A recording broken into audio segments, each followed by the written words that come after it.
Trigger happy, packy, but it's black beer, eat the half of that mean, evil that mean, take a backseat, take back to fat pen with a maxi. Single look at my pal trump is what attracts these chicks, is my drip bitch like Apache, in the catchy jungle Aztec chick, you Billy got halfway cheating. Filling with the venom and lemon and the mother was a minimum. I don't want to hurt him, but I did him in a federal regime. I don't get him, but I will have him. Finna kill him and the fucking bodies in like a obliterated. Everything is incinerated, renegade him, and I'm making him, but I want it with a penny fed, but nobody want it, but they're gonna get it anyway. Cause I'm beginning to feel like a mentally ill. I'm a killer, be killer, be the vanilla gorilla. You're being the killer within me, out of me. You don't want to be the enemy of the demon who went into me, or being the receiving enemy. What stupidity it be? Everybody means epitome of a sparrow when I'm in the vicinity. Motherfucker, you better duck or you finna be dead the minute you're running me. 100% of you, 55% of me. I'm about to fucking finish you, bitch. I'm unfadeable. You wanna battle? I'm available. I'm blown up like inflatable. I'm unavailable. I'm unavoidable. I'm unavailable. I'm on an iceberg. Got a yarn full of meat. I'm painful. I'm not afraid to pull the fucking man. Stop.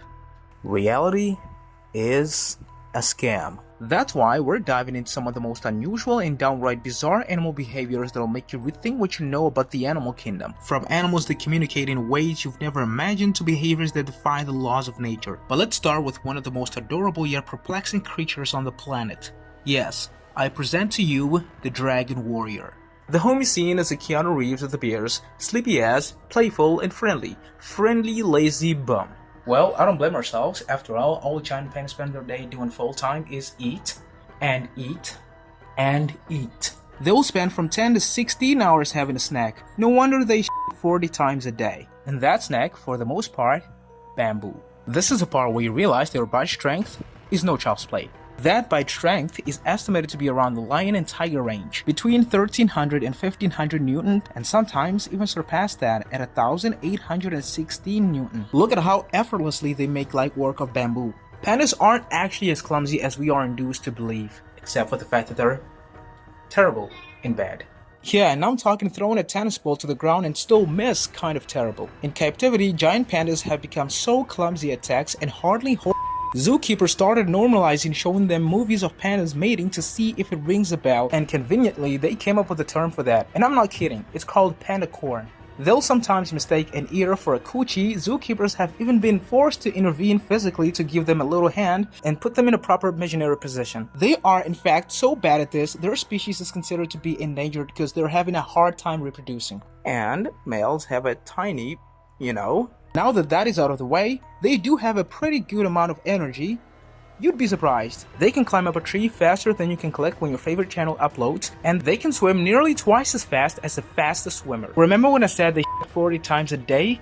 Yeah, some of that doesn't go to waste. See, due to lack of bacteria that helps digest fibrous plants, or better, cellulose, cubs have a hard time digesting bamboo. So, I presume you know where I'm going with this. The fact that they can digest it is beyond me because that thing is hard as fuck. No diddy. They've also been observed rolling and covering their body in horse poop, a behavior known as horse manure rolling. Horse manure contains chemicals that block cold receptors in panda skin, allowing them to tolerate low temperatures.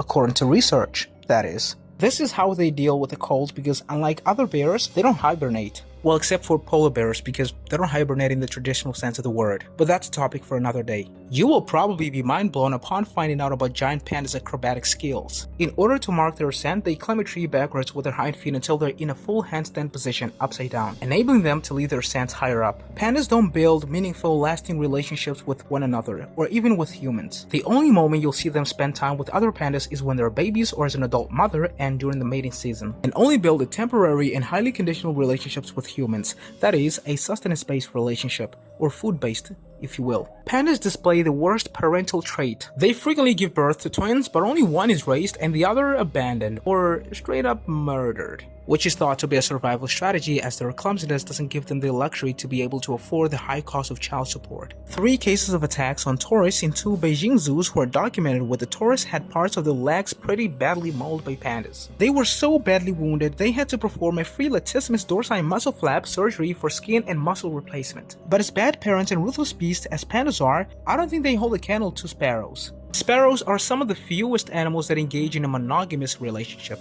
As it turns out, that's because the females are usually the dominant one despite being almost half the size of the males. The females will be caring and loving towards and will protect their man at all costs so that other females don't steal him. The only mistake a male needs to make to get himself removed from her life insurance is cheat. The females of a species known as house sparrows are so jealous when their man cheats, they'll harass him and beat the shit out of the rival female. But this doesn't stop here, because if there are offspring involved, they'll resort to even more extreme methods. She will reduce her attention and investment in the offspring produced with him, or straight up just abandon him and seek for other mates. Eurasian tree sparrow females exhibit aggressive behavior towards rival offspring. These females will kill eggs or young of other females that they perceive as rivals, as they prefer to invest more resources and get their mate to give more attention to their offspring rather than those of another female, especially if the male she mates with is genetically superior or has high status. Male house and song sparrows will also engage in infanticide, the act of eliminating the offspring of rival males to increase their chances of having their own genes passed on. This is most commonly seen when a male takes over a territory previously held by another male. Some sparrow species, the brown-headed and the shiny cowbirds, which aren't true sparrows by the way, are known for their parasitic behavior, involving themselves in brood parasitism, which is basically laying one's eggs in the nest of another species, leaving the host to raise the parasitic offspring, a behavior most commonly associated to cuckoos. The hosts are usually the savanna and song sparrows, and often unaware, they raise the cowbird's chicks, which can outcompete their own young. Now to the question you must be asking yourself, what's the point of brood parasitism? Well, why spend energy and time on raising children when you could be out there making as many children as possible without having to pay for child support and shelter and risk not being able to protect your kids because you're weak? And also given the fact that while doing this, you're increasing your reproductive success and making sure that extinction fears your bloodline.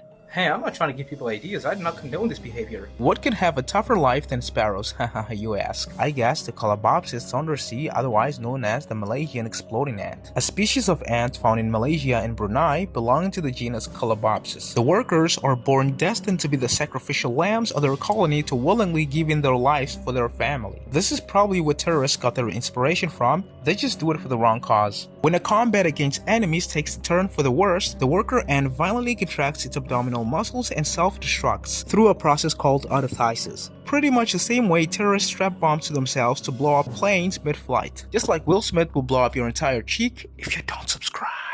Watch this. Jada. Keep my wife's name Tupac. The target is there. out your fucking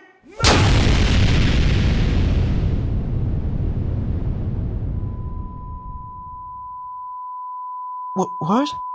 God. You guys redirected the slap to me?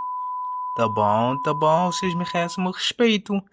Caraca, mano. The self-destruction bursts the mandibular glands, thereby spraying a white or yellow sticky secretion in all directions from the anterior region of its head. The sticky secretion entangles and immobilizes all nearby victims. It acts as a chemical irritant and has corrosive properties due to the presence of formic acid. And this substance can be more or less corrosive at given circumstances because its pH changes with their seasonal diet changes. This suicidal behavior is also observed in some species of termites. When soldiers guarding nest entrances are attacked by intruders, they engage in autophagy, creating a block that denies entry to any attacker. This fluid contains primarily phenols, quinones, and terpenoids, which are toxins or repellents that come from their diet, as termites' diet consists of dead plants at any level of decomposition, and plants and fungi are the primary sources of these toxins. The workers deal with their dead either by burying, through cannibalism, or straight up avoid a corpse altogether, and will often carry a corpse away from the colony and dispose of it elsewhere to avoid pathogens. The method used depends on the nature of the corpse that is being dealt with, the age of the carcass, that is. Some species of ants are notorious for capturing termites to use as a fresh food source later on, rather than killing them, and those termites that try to escape get their life insurance right taken away and are immediately retired from life. Some ants will sneak in the mounds and steal eggs or nymphs. There are two species of fungi that are known to mimic termite eggs, successfully avoiding their natural predators, those fungi being the termite ball and the cuckoo, not to be mistaken for the cuckoo bird. And the worker termites tend to these fungi. There is a unique mimicking behavior amongst various species of trichoceneus beetles. The beetles share and even biosynthesize the same cuticle hydrocarbons as termites, which are basically a complex mixture of compounds that cover the surface of most insects and act as chemical signals in a variety of communication systems and prevent insects from drying out and dying from water loss. The chemical mimicry allows the beetles to integrate themselves within the termite colony disguised as workers, and steal food or eat the nymphs without being noticed as imposters. A wolf beetle of the name Ostrospermia Sparrows, the Carioi, grows a termite puppet on its back to trick termites into feeding it. That's a pretty cocky move if you ask me. The Lion King had its own misleading moments which the producers thought we weren't smart enough to catch up on. While they actually didn't completely flop on this one either. They got us so much focus on one part of the problem, we overlooked the other. And that is this guy.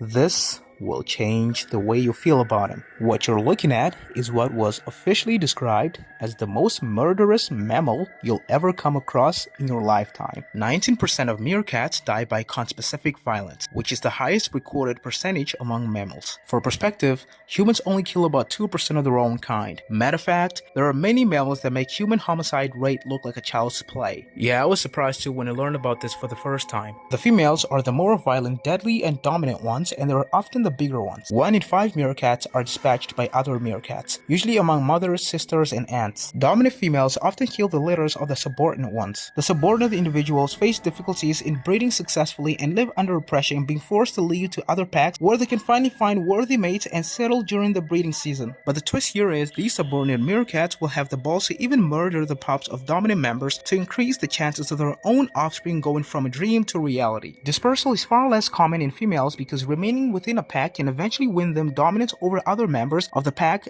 and risking leaving the former pack will likely get them killed or rejected in the new pack. Therefore, having to start groups of their own or join other similar females. They have to aim for groups of immigrant males or groups without a breeding female. Males just have it easier. Unlike subordinate males, subordinate females are forcefully driven out of their packs, especially when the dominant female is pregnant, and they can still hope to be accepted back after the dominant female has given birth. Female meerkats will readily engage in infanticide and eat other females' pups. The matriarch will make sure their subordinate female relatives do not reproduce and will persuade them into raising her own pups instead. And if lucky, exiled females can be permitted back on one condition: wet nursing the dominant female's pups. This siblicide behavior is common among some other animals like pigs, eagles, herons, hyenas, Nazca boobies, just to name a few. African black eagles, golden eagles, and Nazca boobies engage in obligate siblicide, like the younger chick is born destined to be sacrificed by its older sibling. They're pushed and forced to fall out of the nest to the ground or aren't allowed to access food, which obviously starve to death. This all happens while the mother is aware and she's either there watching the show go down or out just looking for groceries. The mother is just indifferent to it. All she waits for is the one that makes it out alive.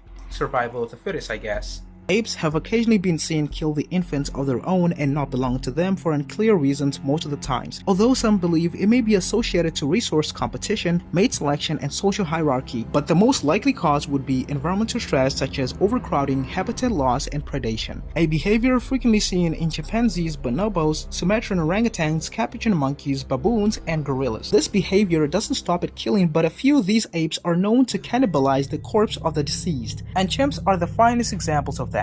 I understand why people seem to be more terrified of chimps than gorillas. Chimpanzees are extremely innocent and do they look innocent to you? These absolute units are very unpredictable and get pissed at anything for absolutely no reason whatsoever. Running into a troop of chimps, even if they're chilled, increases one's chances of divorcing their souls from their body, because it only takes just one of them to lose it and they all go on rampage. And with numbers by their side, it's a one-sided confrontation. There are 2 reported cases of dozens of chimps harassing gorillas at Luongo National Park for 52 and 79 minutes straight respectively. The gorillas, having number disadvantage, did all they could to defend themselves and their infants. 2 infants were drawn away from the group and killed. Mind you, 2 of the adult gorillas were silverbacks. The very popular story of Travis, the chimp once known as docile, loving, and playful, one day turned light into darkness for this woman, a friend of his owner. He brutally attacked her after seeing her hold his favorite toy while trying to get him back inside the house, because he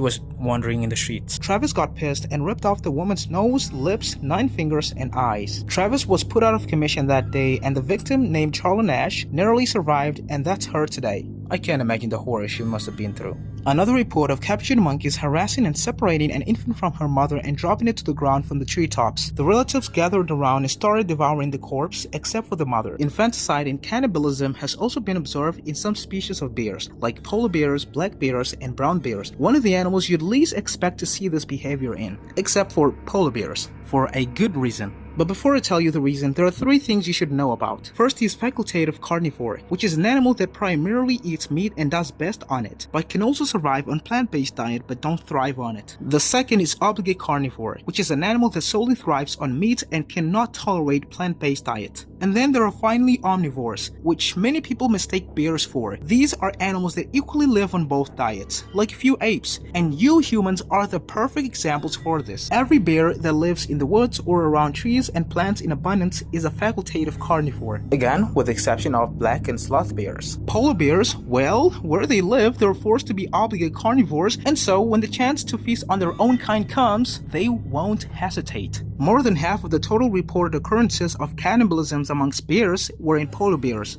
Studies indicate that cannibalism in polar bears may even increase because a decline in sea ice prevents them from hunting their natural prey. Black widows and crab spiders engage in obligate cannibalism, where in the case of black widows, after mating, the females will kill and eat the much smaller male, hence the name black widow. A female crab spider, on the other hand, will offer her body for her broods to consume, in an act of maternal sacrifice. If that wasn't dark enough, the most arguably compassionate and friendly animals in the world, dolphins, also practice infanticide for the same reasons other animals do it. But dolphins don't just kill the offspring of their rivals. During mating seasons, they team up in groups of 5 to 6 and harass the females by beating them up into submission. There are plenty of reports of dolphins having washed up on beaches after dying with mysterious injuries that are likely caused by other dolphins. A study reported on a group of dolphin calves that washed up on a beach that had died of blunt force trauma, including multiple rib fractures, lung lacerations, and deep puncture wounds that were consistent with bites from an adult dolphin. Some dolphins just do this for fun, and they've been observed attacking and beating porpoises to death for absolutely no apparent reason, because a study conducted in the area indicated that there was no shortage of food. Japan's Wakasa Bay is notorious for a mysterious dolphin attack on humans. According to witnesses and over 45 victims, some of which were injured, a dolphin would leap on them, bite and wrestle humans who swim on the bay. These attacks started in 2022 and people were confused as to what would have been the cause of these attacks. People then quickly realized the attacks weren't from dolphins but from a single male dolphin that has become isolated from its pod, and this led researchers to wonder whether the dolphin was doing that because it was sexually motivated, stressed, or simply saw humans as a threat. It's still unclear why it behaves this way. Oh, and dolphins have constantly been seen getting horny around humans, which shouldn't be a surprise because they're literally the humans of the seas. They share many human behaviors and are considered the smartest sea creatures. And you know what they say? Like father, like son.